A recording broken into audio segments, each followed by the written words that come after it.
Ohayo gozaimasu! Hello, minasan! Ngayong araw nga pala ay aming Yasumi Day at pupunta kami rito sa tabing dagat upang mag-breakfast. O diba? 15 minutes lamang ang aming pagbabike para makapunta kami dito sa tabing dagat. Napakalapit lang talaga niya. Pero ang ikinaganda nito ay meron doon sa dulo kung saan pwede kang magtambay. Yan. Pwede kang magdala ng pagkain or pwede ka rin doon maupo or gusto mo magpahinga, pwede doon. Ayan. Napakalawak at napakahaba niyan. Ayan.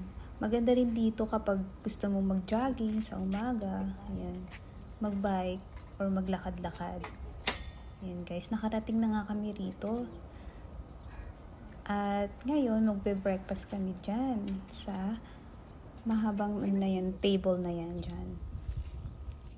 Ito nga pala guys, ang aming binaon na pagkain at nagbaon din kami ng hot water at coffee. Para dito na namin siya timplahin guys. Ito lang. At mainit-init pa siya guys. Ayan, pang breakfast lang talaga yung aming mga pagkain na dinala.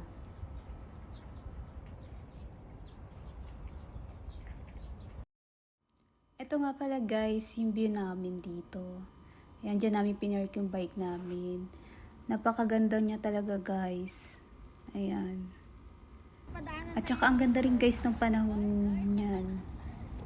Hindi mainit at hindi rin naman sobrang madilim. Sakto lang guys.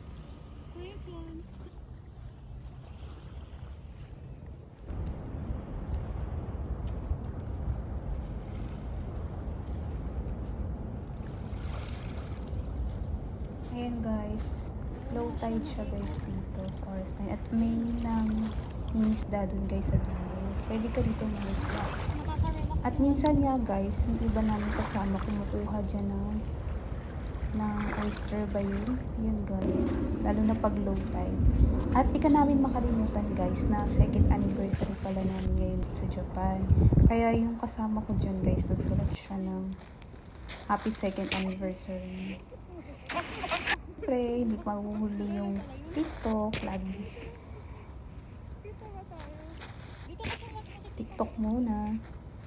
At alam mo pa guys, yung mga damo dito, hindi siya typical na damo lang kasi may mga bulaklak siya guys. Ayan oh. Kaya ang sarap-sarap din dito maglakad-lakad Tsaka napakalinis talaga, wala kang makikitang basura guys. Ayan oh, ang ganda ng bulaklak. Tsaka yung halaman nila dito guys, dinidiligan nila guys. Sa umaga, merong naka-assign na nagdidilig. Nga pala guys, ayan. Ang liligpit na nga kami dyan.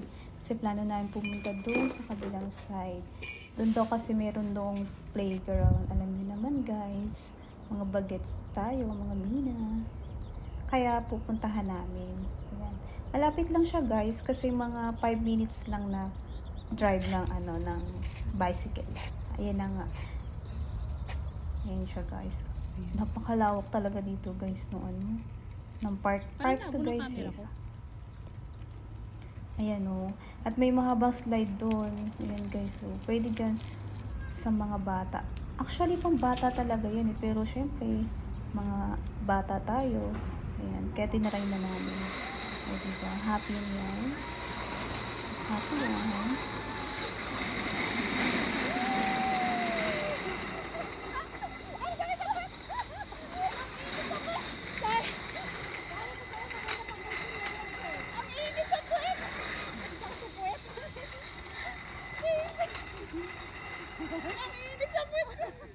Maganda nga may tsinelas. Ayan guys, may rules and regulation na nakapost. Everywhere yan siya at talagang sinusunod nila dito sa Japan yun. Kaya sobrang linis kung titignan nyo dito sa Japan. Hanggang dito na lang. Bye-bye!